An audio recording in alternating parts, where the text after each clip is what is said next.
Top trending story now. Police have arrested 5 suspects following the death of a 27-year-old Limpopo man. Thoriso Themane was killed allegedly by a group of school pupils aged between 15 and 16. His body was found dumped in the Polokwane suburb of Flora Park. ENCA's Linda Kulu is tracking that story for us, and he'll continue to bring us updates throughout the morning. Linda, if you can hear me, what's the latest that you have on the story for us? Well, Michelle, what we have is that the police are still investigating as to what exactly happened on that fateful day when Thoriso lost his life. But, of course, the circumstances leading to that are still under investigation. I am at the family home right now, and I'm joined by Thoriso's father, who, is just going to talk us through the character that his son was. But I guess that if we can just begin with when you last saw your son. Yeah, if you can just take us through that part. Yeah. Okay, thank you very much for this time, for your visit. The last time I saw my son was the past Saturday. It was around 10 o'clock in the morning. I was rushing to a church training meeting, with a leadership training meeting in a place called Seshego. And when I was leaving, he was taking off his speakers from I just bought him 2 speakers, mobile speakers, and he was going to try them at a church where they were going to practice. And we didn't have much exchange because I was running late for the meeting. I just said, okay, see you. And that was the last time I saw him. He went to a place where they were practicing, and I went to Seshego. Rumor said, one fellow says the last time when they finished practicing, they decided, okay, let's take him, let's go home. So they were coming to drop him here. But when they were in a place called Savannah, there's a park there, he said, don't worry, drop me here. And that's the last time they met him. So when he didn't return on Saturday, we were a bit perplexed because he was not a type of fellow that would be away without notice.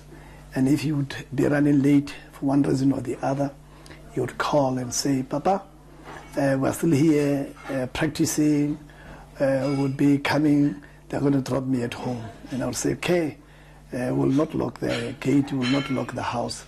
When you come, if you find us asleep, please lock and arm. Okay, but that night he didn't.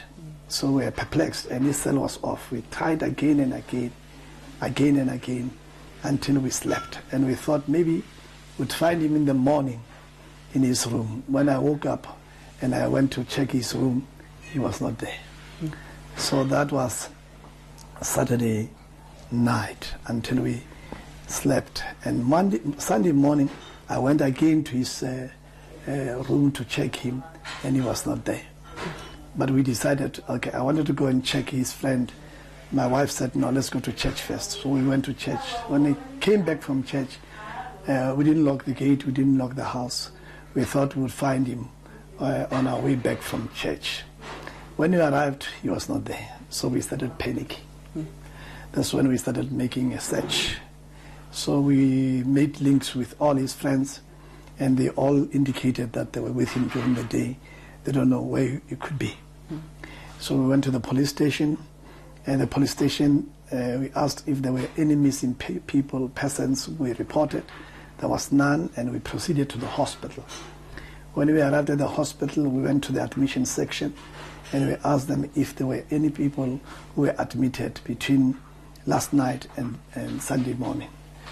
And they said, they checked this, and we don't have a name of this person here, Themane, Thoriso, we don't have. And then the lady said, wait. And she checked, there's only one patient who was admitted, a male person. It's an unknown patient, and he's in Ward C. I said, we proceeded towards C.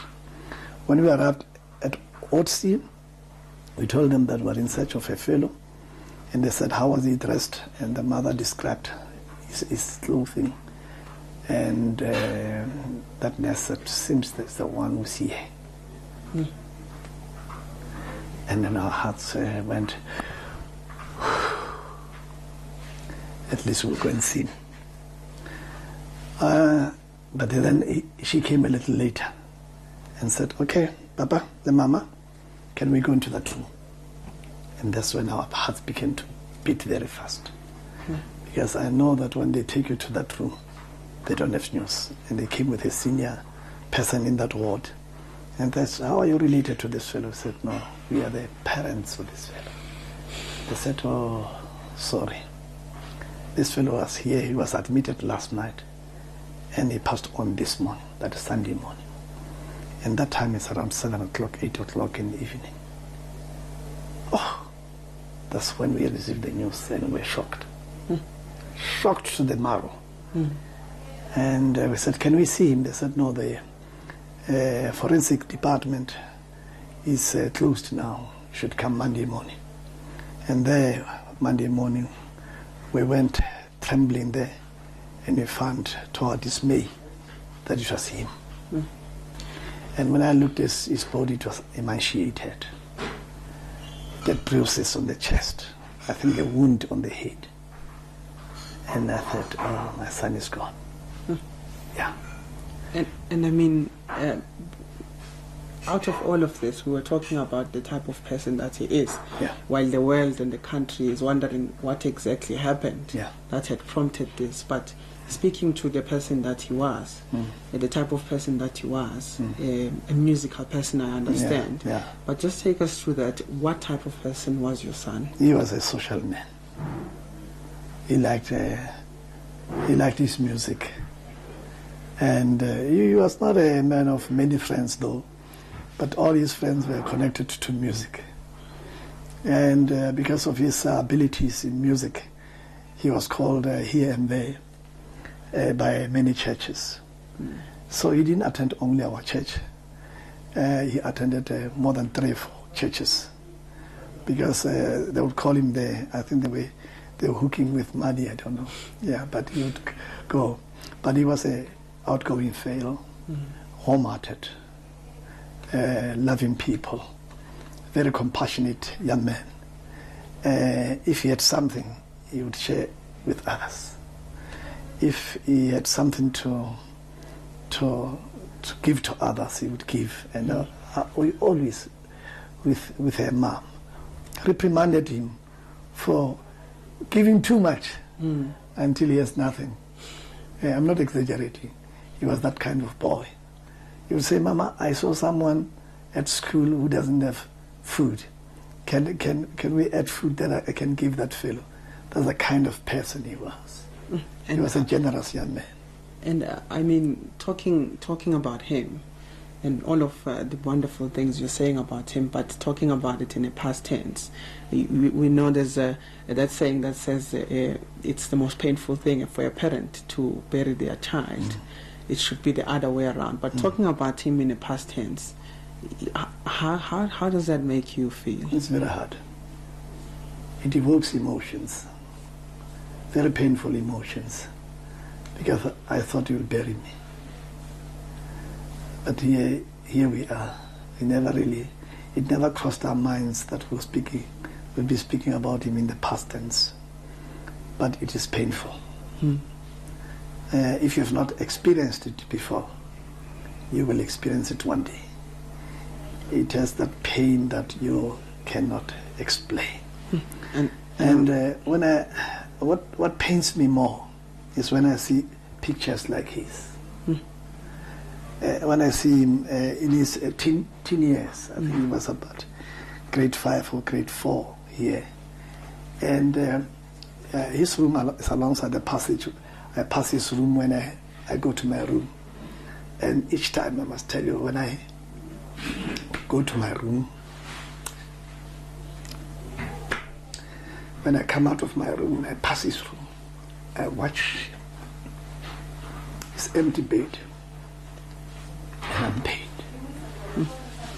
And I think I should let you go right now, but if just talking to him, your last message to him, what would that be? Looking at that photo, seeing him smiling there, what would be your message to him after all that's happened?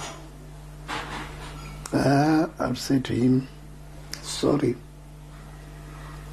that I brought you into a vicious world like this, and sorry to what happened to you, and we are hurt by what has happened to you, but we are pleased that you knew the Lord in your teenage years, although you had your own weaknesses, but the grace of God has undertaken for you, and I'll find you there.